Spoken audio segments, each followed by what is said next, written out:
Welcome to the Clutch Golfer Formula, a book of suspense and intrigue featuring your favorite action hero battling implacable foes by Dr. Glenn Elbaugh and Eric Jones. We're going to show you how to become a clutch golfer using the Clutch Golfer Formula.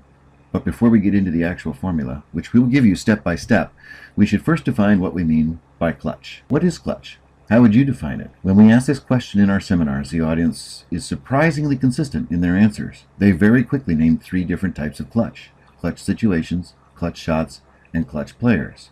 What's a clutch situation? It's the pivotal or crucial moment when the outcome hangs in the balance. What's a clutch shot? The key shot made under pressure that changes the momentum or seals the competition. What is a clutch player?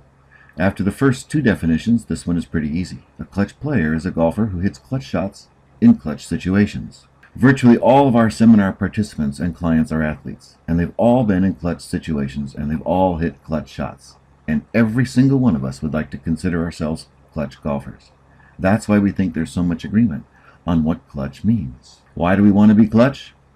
Here's a clutch baseball situation with the runner sliding into third and the ball about to arrive. Somebody is going to make a clutch play, and the fans are completely glued to the action. We love clutch situations, clutch plays, and clutch players. As Jamie Diaz from Golf Digest wrote, clutch is the most admired attribute in sports, the separator that differentiates our favorite athletes. Golf gives each and every one of us, no matter the skill level, the opportunity to be clutch. We are, after all, the central hero in the narrative of our own life story, and heroes always prevail. Of course we all want to be clutch. That's why we play. So then the question becomes, can we learn to be clutch? The answer is yes. Here's how. First, understand what's happening when we play clutch. By knowing what's happening with clutch athletes, we can work actively and purposefully to recreate clutch conditions for ourselves. Second, learn to avoid choking by recognizing the thoughts, emotions, and behaviors that keep us from achieving peak performance. Lastly, train to be clutch. Do it intentionally. Use deliberate practice and other advanced training methodologies to prepare the right way. As Brandon Sneed from Bleacher Report said, the cornerstone of clutch play is training. You can't be clutch if you haven't spent a lot of time mastering the fundamental. So what's happening when we're clutch? Here's what the studies indicate. A major component of clutch is automaticity. One thing clutch athletes across all sports have in common is the ability to put their mind on automatic and allow their body and training to take over. They turn off their thinking and emotional control centers and allow their athletic control center to execute. No thinking, just doing. There's a growing body of scientific evidence indicating clutch athletes even exhibit specific physical and mental responses to clutch situations. Their brainwaves change. Their bodies produce specific chemicals and hormones that facilitate performance. And then there's mindset. Athletes who've been clutch believe they can do it again, and this positive outlook is their fundamental philosophy. As Jamie Diaz also wrote, there is a style and manner apart from results that is clutch: poise and body language. Lastly, but no less importantly, you don't have to do anything special in the clutch. Recent studies across a variety of sports, from baseball and basketball to football and golf, by all kinds of stats wonks, show that even the great players we think of as clutch, like LeBron, Tom Brady, and Tiger Woods, perform at a statistically average level in the clutch. In other words, they don't do anything superhuman. They just do what they are capable of doing. In his book Clutch, Paul Sullivan wrote, "Clutch, simply put, is the ability to do what you can normally do under immense pressure. And while it has a mental component, it is not a mystical ability." This may seem surprising, but take Tiger as an example.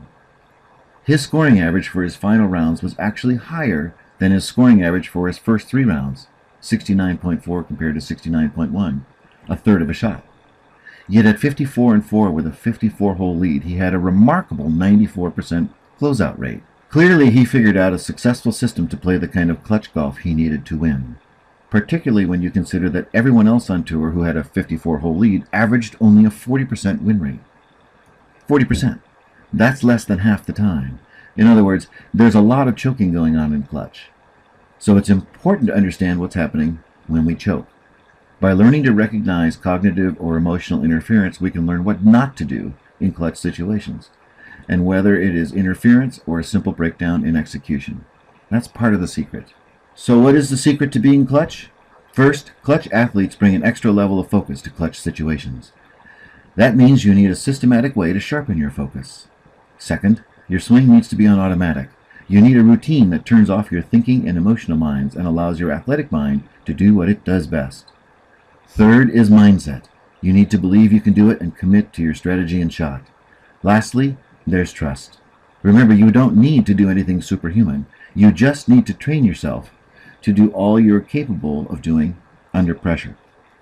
I'm going to give you the clutch golfer formula, but before I do, let me give you a couple more definitions. Reliance on the integrity, strength, or ability of something and confidence in the expectation of an outcome. Sounds like another definition for clutch, doesn't it? But it's actually the definition for trust. In the end, clutch boils down to trust, a concept Dr. Albaugh has been championing for more than 25 years. Here are two more clutch definitions. First, the mechanism that helps you change gears, from automotive. Second, the act of taking under one's power or control. Think about what these mean, because now you know what the clutch golfer formula does. It's a systematic way to take control, develop extra focus, put your swing on automatic, and shift to a higher level of play. Now here are the steps we've identified for the clutch golfer formula. Lock, load, fire, and hold. Catchy, isn't it? Lock into the target, shot, and feel of the swing. Load your setup routine, aim, and center. Fire tension-free with full release, and then hold to review, learn, and reinforce or adjust. The first step, lock, begins the process of putting your swing on automatic and sharpening your focus. The second step, load, reinforces automaticity. The third step, fire, is letting your athletic mind make a tension-free swing and full release. The fourth step, hold, is where you learn and then reinforce or make adjustments.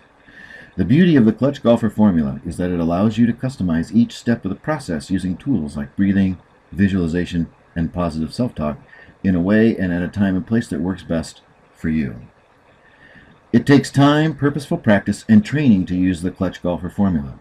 Understanding the hierarchy of practice and training is how you will know you're spending your time and energy wisely and to your greatest advantage.